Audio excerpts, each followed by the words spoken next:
Hi, I'm Dr. Levi Harrison, an orthopedic surgeon here in Los Angeles. I want to tell you about a phenomena that I see in my practice now that's related to gamers. Gamers use their thumbs extensively for consoles, keyboards, as well as even on their phones. The phenomena is called double gamer's thumb. When patients present with this problem, they often have pain in two specific areas. Let me tell you about them.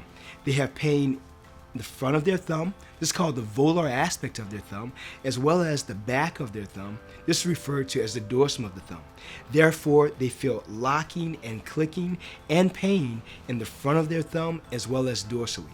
Now, this is also called flexor tenosynovitis and also the quervain stenosing tenosynovitis.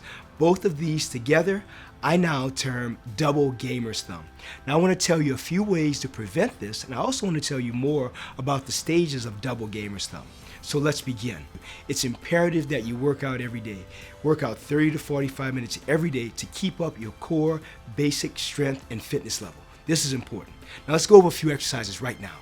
So, your thumb, flex and extend your thumb fully.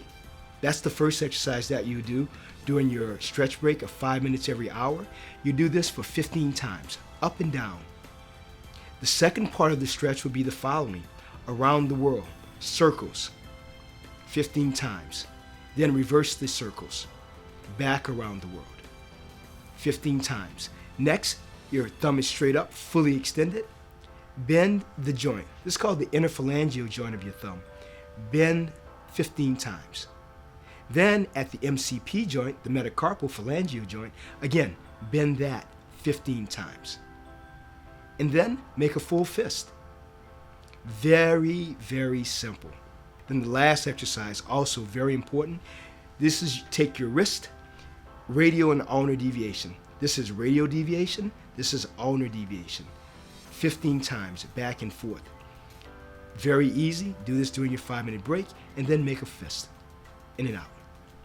Those are the basics. I also want to share with you secondary strategies that you can use if you are developing gamer's thumb, but more importantly, if you want to prevent gamer's thumb. These are the following. Number one, you can actually put your hands in warm paraffin wax or warm water for 5 minutes during your exercise break. Very easy to do. Secondly, you can take anti-inflammatory medication such as ibuprofen or naproxen, whatever you agree with your healthcare provider. And third, of course, you can try acupuncture. Acupuncture is a very underused, underappreciated modality of healing health for your body, especially for your hands. There are other treatment options I'd like to recommend to you for double gamer's thumb that we haven't discussed, and they are the following. One, you should limit your gaming to 2 to 3 hours per day. Secondly, you can wear a thumb spiker brace for 2 or 3 hours after gaming. And then, of course, third, you can go back and repeat some of those same exercises that we talked about earlier for your thumb, for your fingers, your hand, and your wrist. One of the final options before surgery, of course, would be to speak to your healthcare provider about getting an injection of steroid to your thumb as well as to your wrist. But of course, injections, like surgery, are the last option you want to explore. Try everything else that marries Eastern and Western medicine together so you can have an integrative healthcare approach. This is Dr. Levi talking to you about gamer's thumb.